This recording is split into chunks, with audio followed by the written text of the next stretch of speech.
کیونکہ بچہ دیکھ رہا ہے پریکٹیکلی. اسکول میں اینول ڈے ہوتے ہیں. ایک اسکول میں اینول ڈے چل رہا تھا, اسکٹس ہوتے ہیں, بچے پرفارم کرتے ہیں. تو ایک رول پلے کرنا تھا, ماں باپ کا رول, شوہر بیوی کا رول پلے کرنا تھا. اور وہ انفارچونیٹلی وہ بچے آ نہیں پائے اس پروگرام میں. تو 2 نئے بچوں کو اسٹیج پر بھیج دیا گیا, ایک چھوٹی لڑکی ایک چھوٹے لڑکے کو. کہا گیا کہ آپ لوگ ایسے ایسے ڈائلاگز بولنے ہیں, یہ کام کرنا ہے اسٹیج پر, شوہر بیوی کا رول ادا کرنا ہے اسٹیج پر. تو اس میں کچھ جھگڑا بھی ہوتا ہے, ایسا کچھ تھا. تو وہ جھگڑے میں وہ لڑکا لڑکی پر ہاتھ اٹھا کر تماچا مارتا ہے, جو کہ وہ رول میں تھا نہیں. اور وہ بچی رونے لگتی ہے. ٹیچرز آ کر پوچھتے ہیں کہ تو نے کیوں مارا؟ تو وہ بچہ بتاتا ہے کہ آپ ہی نے تو کہا کہ شوہر کا رول ادا کرنا ہے. تو میں میرے والد کو دیکھتا ہوں وہ ماں کو مارتا ہے, تو میں نے سوچا کہ یہ کرنا ہے یہاں پر. تو میں یہ آپ کے بیچ اس لیے رکھ رہا ہوں کہ بچے جو دیکھتے ہیں وہی کرتے ہیں.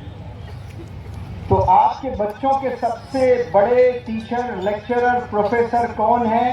اگر کوئی پوچھیں آپ سے تو کہنا میں ہوں. یہ ذمہ داری لے لیں آپ لوگ. تب جا کر آپ لوگ کے بچوں کی زبردست تربیت ہو سکتی ہے.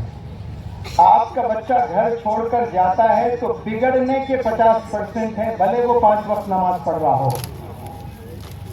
آپ کی بچی برقعے میں گلوز پہن کر آئی بالز کے علاوہ دنیا کچھ دیکھ نہیں سکتی, تب بھی خوش فہمی میں نہیں رہنا. اس کے بگڑنے کے 50% ہے, کیونکہ وہ گھر چھوڑ کر جا رہی ہے.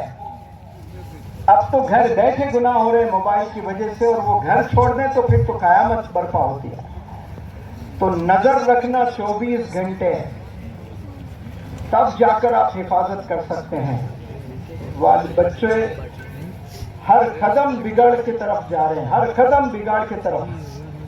تو ان کی حفاظت کرنا آپ کی ذمہ داری ہے.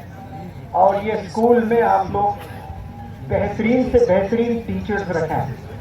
جتنے اچھے ٹیچرز ہوں گے اتنا اچھا پیکیج مانگیں گے.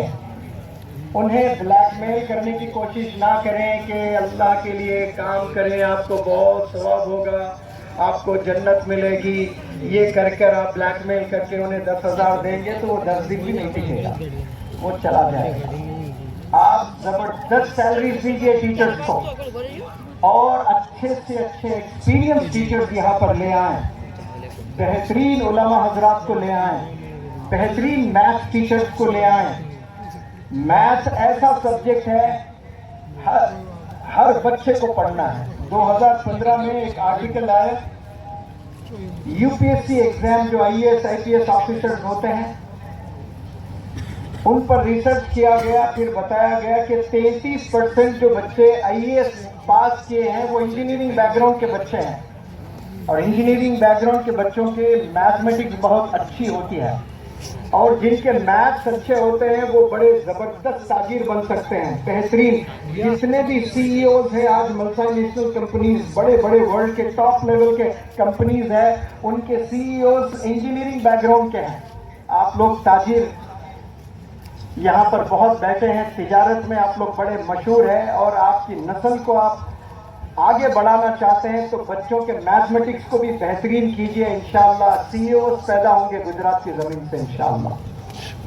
اور جب سی ای اوز بنتے ہیں, آپ دیکھیں حیدرآباد کا ایک بندہ ستیہ نڈیلا حیدرآباد پبلک اسکول میں تعلیم حاصل کرتا ہے. آج اس کی سیلری سالانہ پیکیج 500 کروڑ ہے. وہ مائکروسافٹ کا سی ای او ہے. اور ایک لڑکا چنئی کا ہے, آج وہ سی ای او ہے گوگل کمپنی کا. سالانہ وہ 1,000 کروڑ کماتا ہے. تاجر بھی نہیں کماتے, بزنس مین بھی نہیں کماتے ہیں. تو ایجوکیشن سے یہ پاور حاصل کر سکتا ہے. تو آپ لوگ اپنے بچوں کو ایک ہاتھ میں قرآن یعنی حافظ قرآن, عالم دین بنائیے, اور بڑے بڑے کمپنیز کے سی ای اوز بنائیے انشاءاللہ. تو پھر آپ لوگ کو یتیم بچے بھی انجینئر, ڈاکٹر بنتے ہوئے نظر آئیں گے. بیواؤں کو آپ لوگ ہاتھ پھیلاتے ہوئے نہیں دیکھیں گے انشاءاللہ, کیونکہ وہ سی ای اوز